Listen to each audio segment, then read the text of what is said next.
since ever for this event because business leaders are so eager and encouraged by President Trump's return to Washington. This follows President Trump's roundtable yesterday with the Technology CEO Council here at the White House, where he met with key leaders in the technology industry. And last night, President Trump also held an official swearing-in ceremony in the Oval Office for Sean Curran, who is now the 28th Director of the United States Secret Service. Sean demonstrated unbelievable bravery under gunfire in Butler, Pennsylvania this past July when an assassin tried to kill President Trump. As someone who got to know Sean personally throughout the campaign last year, I can say unequivocally that there is nobody better suited for this important role. And following the confirmation of Labor Secretary Lori Chavez DeRomer last night, the Senate has now confirmed 21 of President Trump's well-qualified cabinet-level nominees, far outpacing the previous administration. And looking ahead, tomorrow, the president will welcome the Taoiseach Micheál Martin of Ireland for the annual White House Shamrock ceremony. And Thursday, President Trump will welcome the NATO Secretary General for a working meeting and lunch. On the economy, February's jobs report was good news for America, particularly our manufacturing sector. The manufacturing sector gained 10,000 new jobs in just 1 month under President Trump. This rebound was led by the automobile sector, where we saw 9,000 new auto jobs created already. That is the most auto jobs added to the economy in 15 months. This was a complete turnaround from the Biden administration, where we were losing an average of 9,000 manufacturing jobs per month last year. Reuters is out with a report that a number of companies are now looking at expanding their presence or bringing their businesses into America because of President Trump's policies. And just moments ago, before coming out here, I saw another report by Reuters revealing that Merck has opened a $1 billion facility at its North Carolina site. This is just the latest pharmaceutical company to boost its U.S. manufacturing in lieu of President Trump's tariffs. This announcement follows Eli Lilly's plans to invest at least $27 billion to build 4 new manufacturing plants here in the United States. And Pfizer has also said it's considering moving their manufacturing overseas right here to the United States of America. As the president has said over and over again, when we purchase products made in the USA, the profits stay here, the revenue stays here, and most importantly, the jobs stay here. And despite the globalist mainstream media's attempts to worry consumers, President Trump will not repeat the trend of past American presidents who broke their promises to the American public and smiled while they stuck a knife in the back of American workers and shipped their jobs overseas. Our country has lost more than 5 million jobs in more than 90,000 factories due to devastating globalization over the last 3 decades alone. North Carolina lost 300,000 manufacturing jobs, including 60% of its furniture manufacturing jobs in the years following NAFTA. And in Michigan, globalist policies destroyed 250,000 jobs, including 40% of the auto industry, which again we know is clawing back because of President Trump's action already. These are harrowing statistics that represent countless towns and families who have been completely destroyed. But the America Last globalist era is ending under President Trump. He will no longer allow our country and our workers, our hard-working American families, to be ripped off. On another very important issue for the president, he continues to work hard to secure the border. If you missed it yesterday, CBP launched an enhanced home mobile app with a new feature, the Intent to Depart, which offers unlawfully present aliens or those aliens whose parole has been revoked an orderly and defined process to notify the U.S. government of their intent to depart the country. The CBP Home app strengthens our mission to secure the border and provides illegal aliens with a straightforward way to leave now before facing much harsher consequences later. A new report from Bloomberg just found that the number of aliens trying to reach our country by traveling through the jungle to Central America dropped a whopping 99% last month. And this follows the incredible news that illegal border crossings plummeted last month as well, down 94% at our southern border from last February under the Biden administration. As President Trump made clear during his historic address to Congress, We must finish this job and continue to carry out the largest deportation campaign in American history. And that is why the President fully endorses the continuing resolution that is before Congress and was negotiated by Speaker Johnson. He is encouraging all Republicans to vote yes on this clean CR, which freezes funding at current levels and will prevent the Democrats from getting their long-awaited government shutdown. Voting against this CR will hurt the American people and kill the incredible momentum that President Trump has built over the past 51 days. And lastly, before I take questions, I would like to commend the Washington Post, who I believe is in the room today. According to a new report from Axios, the Washington Post is overhauling their newsroom structure. It appears that the mainstream media, including the Post, is finally learning that having disdain for more than half of the country who supports this president does not help you sell newspapers. It's not a very good business model. And that's why we have people in our new media seat. And today we have Sargar Anetti, who is the host of Breaking Points, a popular political YouTube news and podcast show that has racked up nearly 1 billion views on YouTube, several hundred million podcast downloads since its launch in June 2021. He's also a former member of the White House Correspondents Association, but is now a part of the thriving independent media. We're very happy to have you with us here today. Why don't you kick off our briefing? Thank you. Really appreciate you having me, Caroline. A couple of questions for you, if I may. First on the stock market. So currently it's the 25th anniversary today of the dot-com bubble crash. There's a lot of concern for a lot of Americans right now about the state of the economy. President Trump has refused to rule out a recession. Secretary Lutnick, however, has told us there will not be one. So can the White House just tell and assure Americans today that there's not going to be a recession? Well, there's a lot to unpack there. So let me start by saying that, first of all, when it comes to the stock market, the numbers we'll see tomorrow are a snapshot of a moment in time.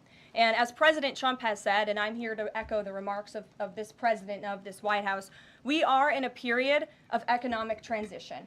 We are in a period of transition from the mess that was created under Joe Biden in the previous administration. Joe Biden left this country in an economic disaster. Several statistics to point out. The delinquency rate on credit card loans increased 63% under Joe Biden, hitting a near 12-year high.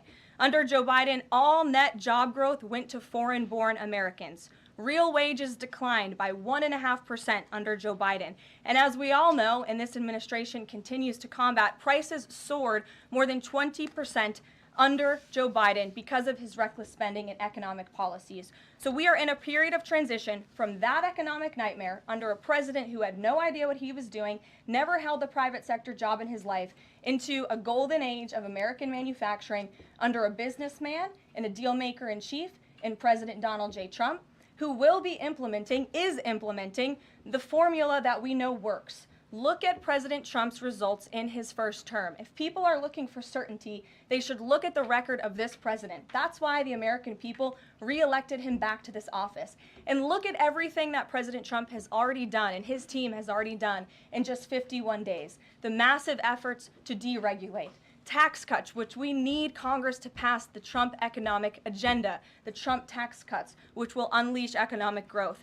And the president also addressed this directly, I will point out as well, when you look at what he said on Air Force One. And he said he wants the American people to have so much money in their pockets they don't even know what to do with it. That's the intent of this administration, and we're working very hard every day on that goal. Second question on the CR. So President Trump came out today in a primary challenge against Congressman Thomas Massie. Congressman Massie's been a supporter of DOGE. He's been a supporter of Make America Healthy Again. What kind of message is this White House sending against a congressman who's sticking up for principles that he's long held in the chamber and voting against continuing resolution and spending?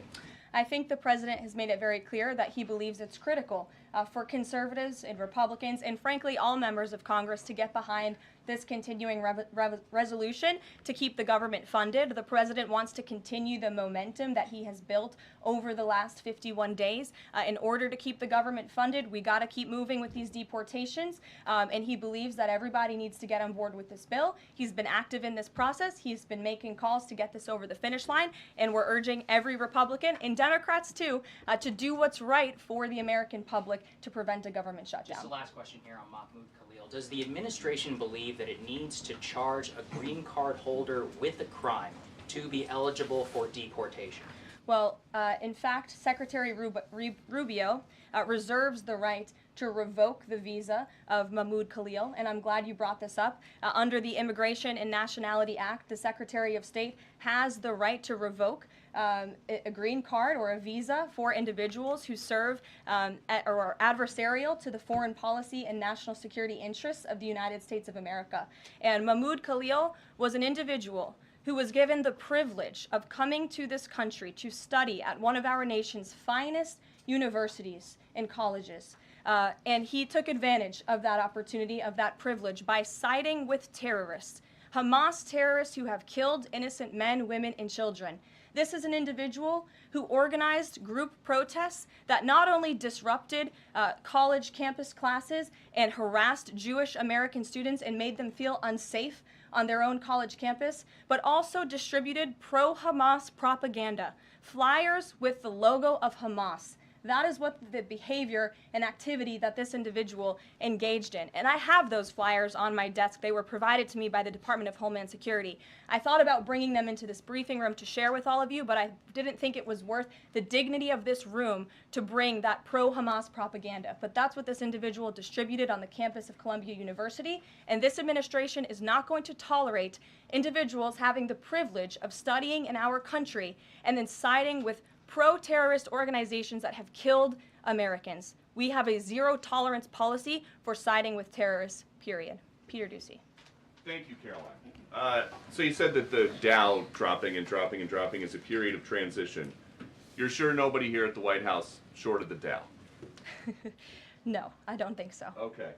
But is there any concern here that it's going to be harder to ask certain federal workers to retire if they look at their retirement accounts and they're getting robbed every day? Well, I'm glad you brought up workers, because that's exactly who President Trump is looking out for with his America First trade policy and his America First economic agenda.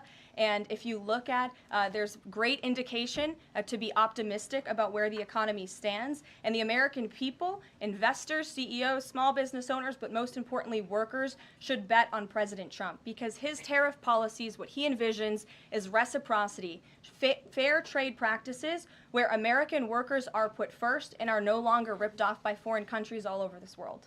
President Trump says he's going to buy a Tesla today. Did he buy it? And when is the last time he drove a car?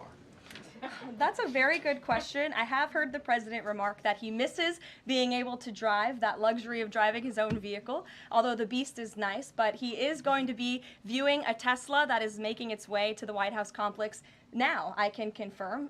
Perhaps the press pool today will have an opportunity to witness this very exciting moment later this afternoon. But a Tesla is on its way here now, and we'll see if the president likes it when he checks it out. So they're bringing him a Tesla to look at, and if he likes it, he's just going to buy it. You know, he's intent on, he's definitely going to buy one, but he'll take a look at it when it gets here later this Full afternoon. retail?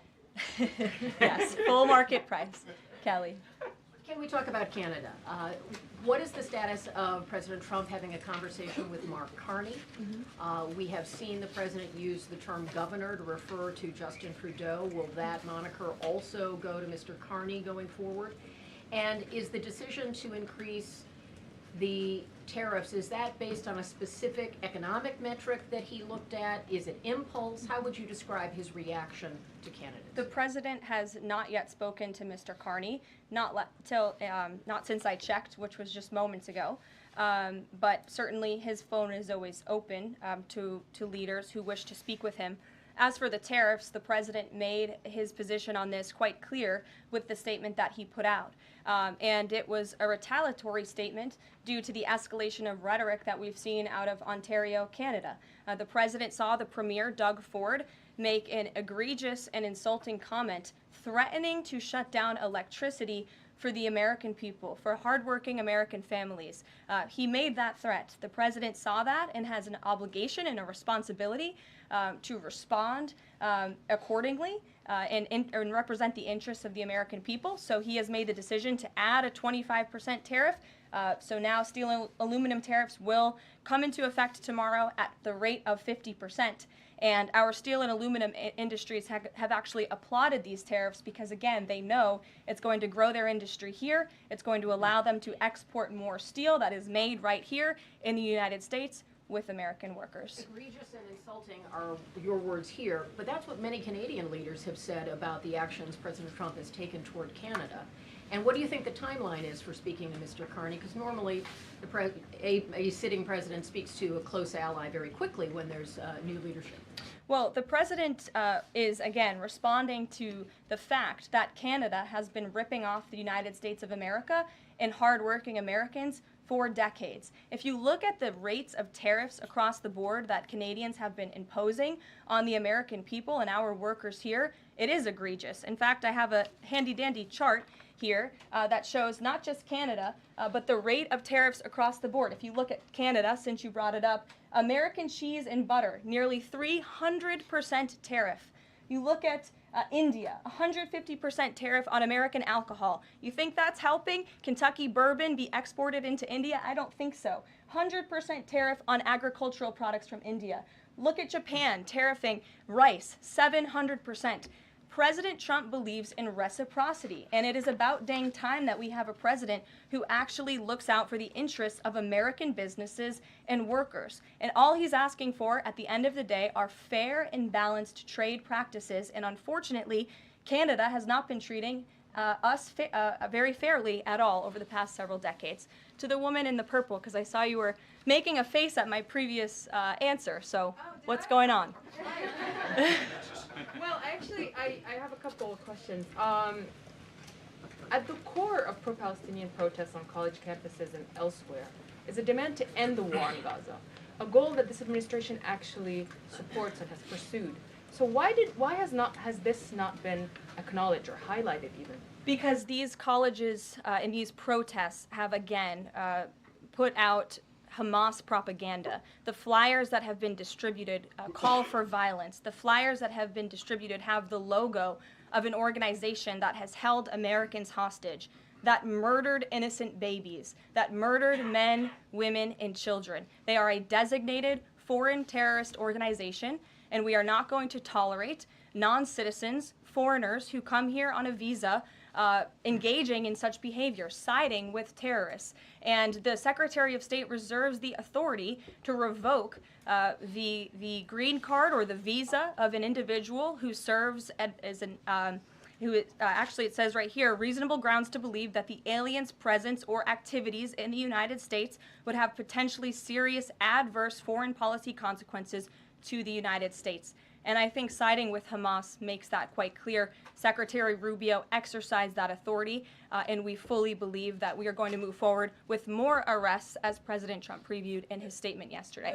Ed. Yeah, thanks. Go ahead. Carolyn. So are there conversations between the administration and the Canadians going on over this tariff? Because the Ontario Premier says the next step is to cut off electricity to the U.S. And the president put out a statement after seeing those comments and said that it would be there would be grave consequences imposed on Canada if they think about shutting off electricity for the United States of America and our citizens. And the president is also determined to ensure that we are depending on American electricity, not the electricity production of foreign nations, including our allies in Canada. As for conversations, there is continued correspondence between the president's team, particularly Secretary Lutnick, and the Canadians as well. And in the market reaction, how do you sell to the American people then, after they're looking at what's happening in the markets this week, and say that the tariff policy long term is something good? Well, just think about what the tariff policy long-term will do for our country. I think many of us probably grew up in small towns. I know at least I did, and the main street in my small town looks a heck of a lot worse than it probably did decades ago before I was alive. At least my parents and grandparents tell me so. And I know many Americans feel that same way. What the president envisions for this country is for the United States of America to be a manufacturing superpower where there are American factories and businesses owned by Americans, producing goods that we are exporting to the rest of the world. Those revenues will stay here. It will increase wages for people here in our great country. It will ensure our national security, and it will boost the morale of the American people to have thriving industries again. Think about Detroit, Michigan. Think about North Carolina, as I mentioned, that used to have a thriving furniture industry that no longer exists because of the globalist trade policies of previous and past administrations. And the American people gave the president a tremendous opportunity to restore American greatness and restore our manufacturing dominance, and he's intent on doing just that. John. Thanks, Caroline. Two questions for you. First, on the CR, you put up on the screen the president's message to Republicans to support this continuing resolution. Is there outreach to Democrats? Because what we've seen since the beginning of the fiscal year is that in order to get a continuing resolution, you need bipartisan support and you need compromise. Well, right now, we are focused on House Republicans and on the House, because that's the first step, as you know, John. And so the president has engaged in correspondence with House Republicans, whipping votes and getting them to a yes, which I understand has been pretty successful this morning thus far. And so, again, the president is encouraging Republicans especially, but again, as I said, all members of Congress to vote to continue funding this government so we can continue the business of the American people, which elected President Trump to do. And then on financial markets, we've seen this decline yesterday. We see it today as well. It seems that the read on the president's policies is one in which they do not have confidence in his trade tariffs policy.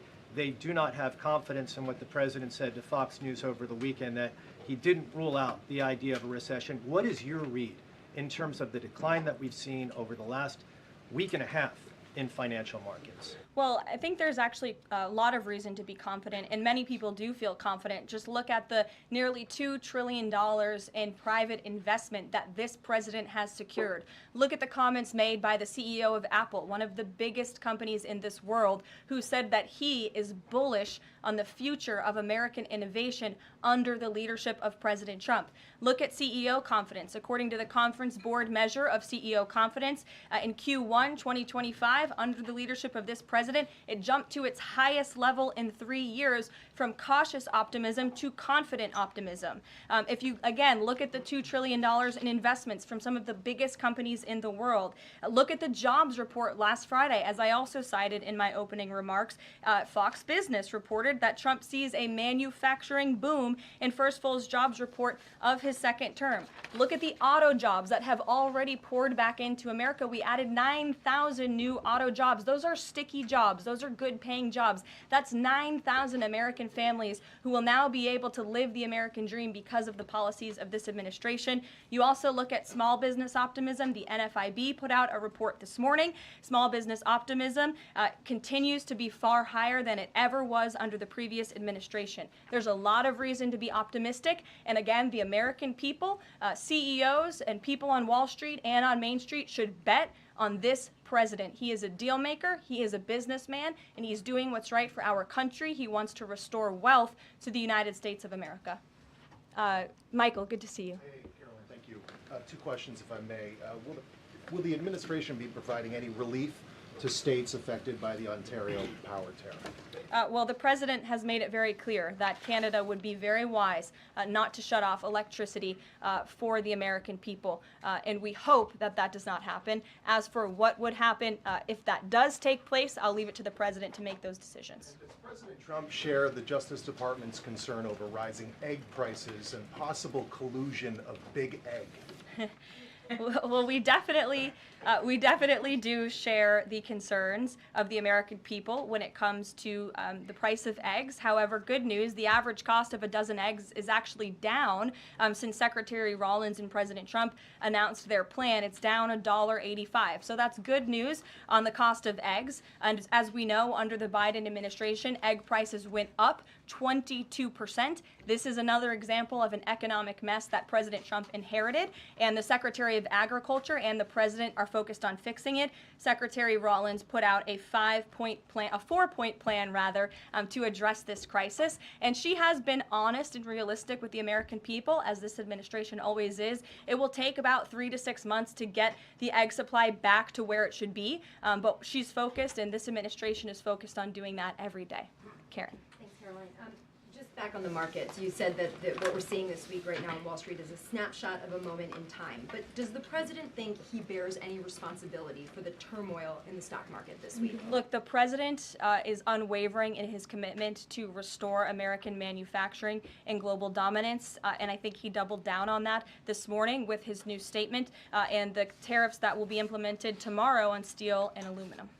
And he has said recently he's not looking at the market. He said you can't really watch the stock market, but all of the gains since Election Day have been erased in the S&P 500.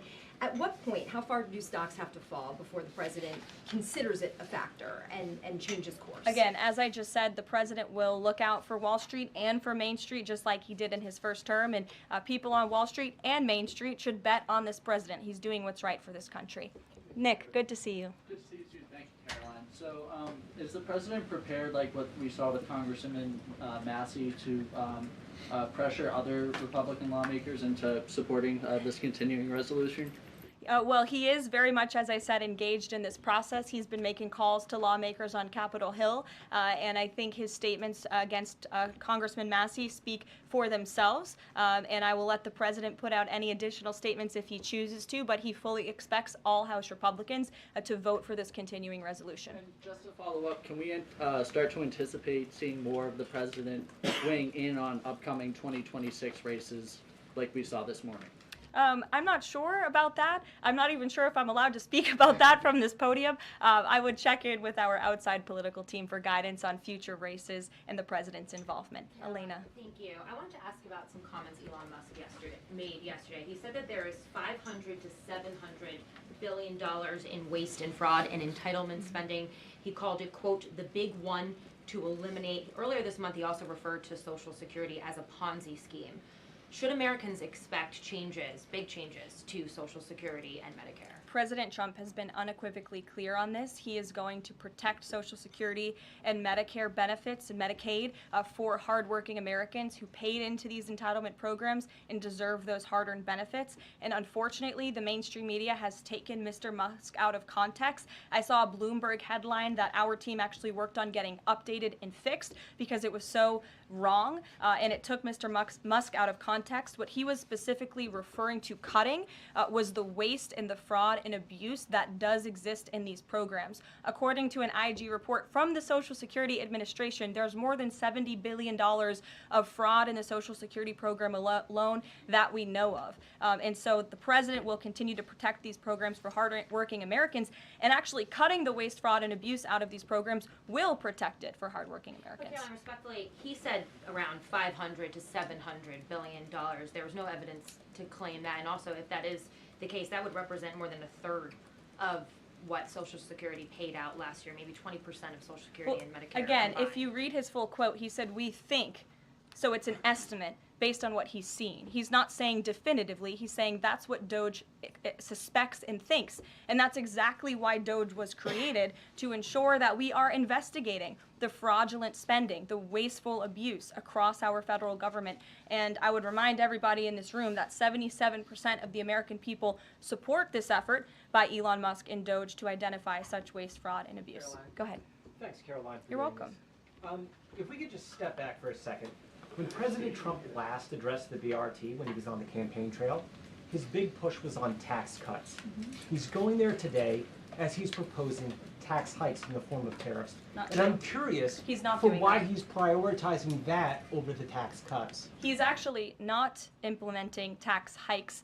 Tariffs are a tax hike on foreign countries that, again, have been ripping us off. Tariffs are a tax cut for the American people, and the president is a staunch advocate of tax cuts. As you know, he campaigned on no taxes on tips, no taxes on overtime, no taxes on Social Security benefits. He is committed to all three of those things, and he expects Congress to pass them later this year. I'm sorry, have you ever paid a tariff? Because I have.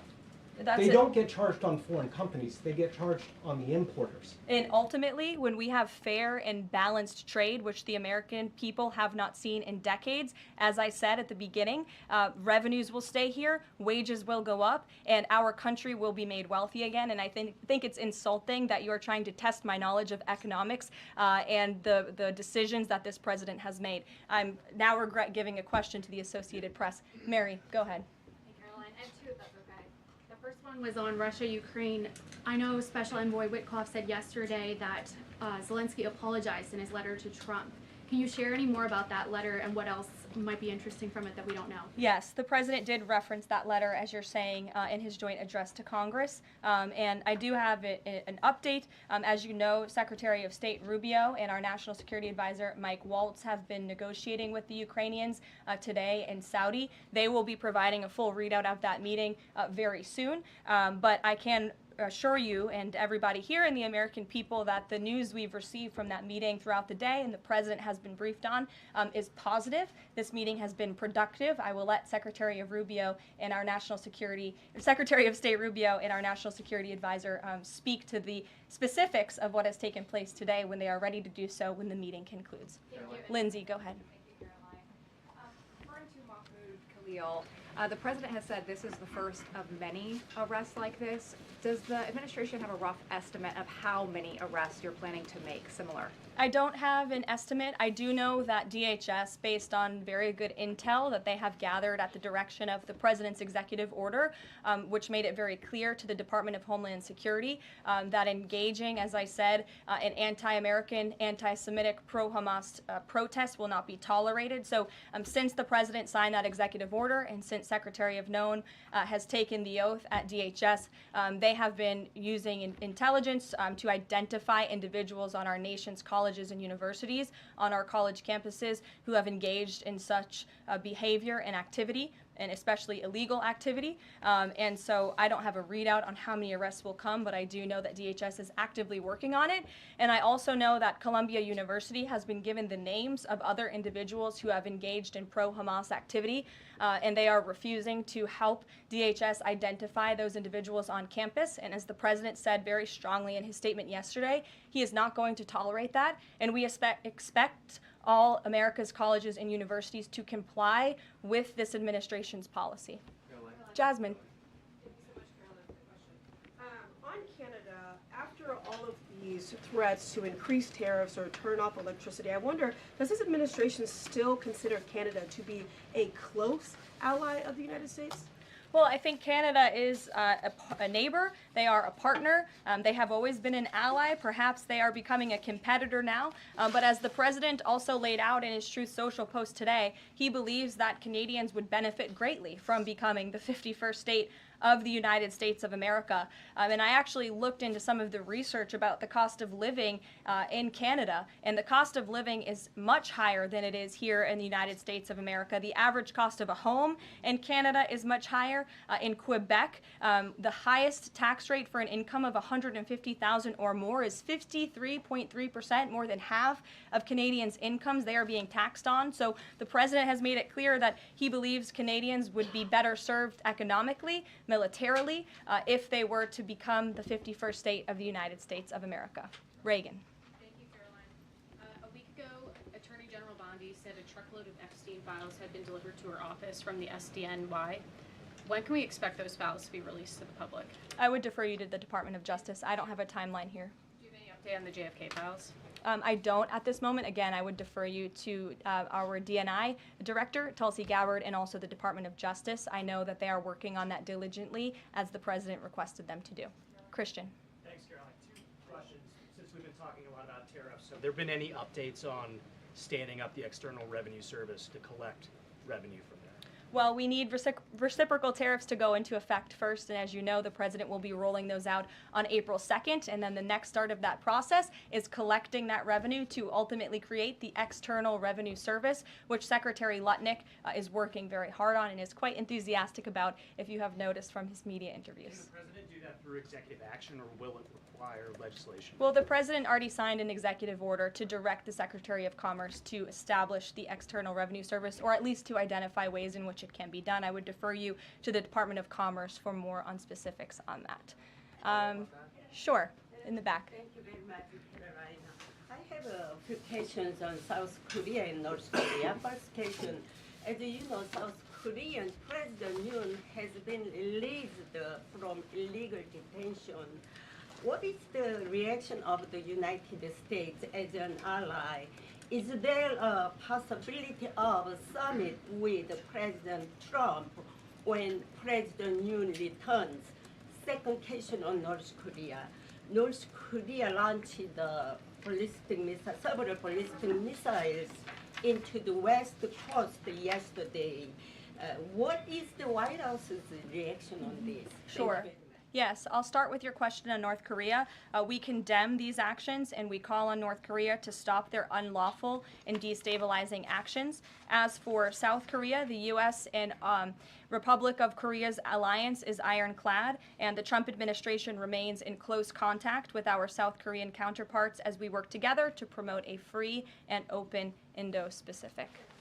Sure. You didn't answer that release of South Korean president from jail.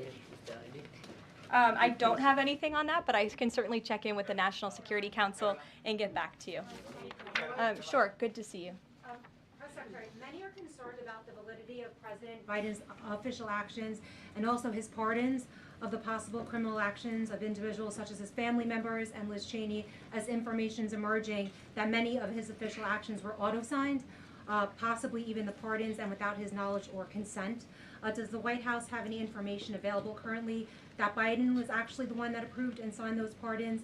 And second question, will the DOJ investigate whether President Biden's cognitive decline allowed unelected staff to push through radical policy and pardons without his knowing approval?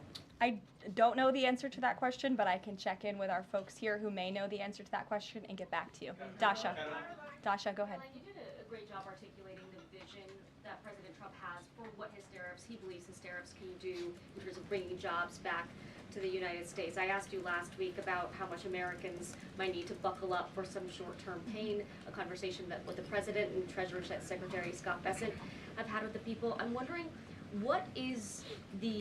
how high is the pain threshold for President Trump and for this White House as you watch some of the turbulence in the stock markets, as you field concerns from businesses and potentially see some of those approval ratings drop in the short term? How much is he willing to stomach that, and will he stay committed to his vision for tariffs even as all of this comes up? Well, the president has been working hard every single day to alleviate the pain that was inflicted by the previous administration through massive deregulation, through drill baby drill, as we like to call it, unleashing the might of our energy industry, which we know will ultimately drive down costs for consumers here at home. And again, as I mentioned, the president is intent on signing tax cuts for the American people to put more money back into their pockets, which will ultimately unlock consumer confidence. And again, I'll reiterate the president's words in layman's terms as he does best. The president wants the American people to have so much more money in their pockets, they don't know what to do with it. That's the goal of this administration, through tariffs, through tax cuts, through deregulation, and through unleashing the potential of our energy industry. I have two more quick notes before I wrap up. April 28th, I can confirm that the Philadelphia Eagles will be here at the White House to celebrate their Super Bowl victory. I know there was a lot of fake news about an invitation that wasn't sent or was sent. We want to correct the record. We sent an invitation. They enthusiastically accepted, and you will see them here on April 28th. And lastly, on a sad note, I would like to express our condolences to Fox News and to the entire Fox family who did lose a cameraman, Craig Savage, who passed away at 61 years old recently. A very tragic death, an individual who was a great man and covered this building for many, many years. So the entire press office, the communications office here wants to express our condolences with his family and also with Fox News. And I'll see you guys later. Perhaps you'll see the president in a Tesla later this afternoon. Have a good one. Thanks.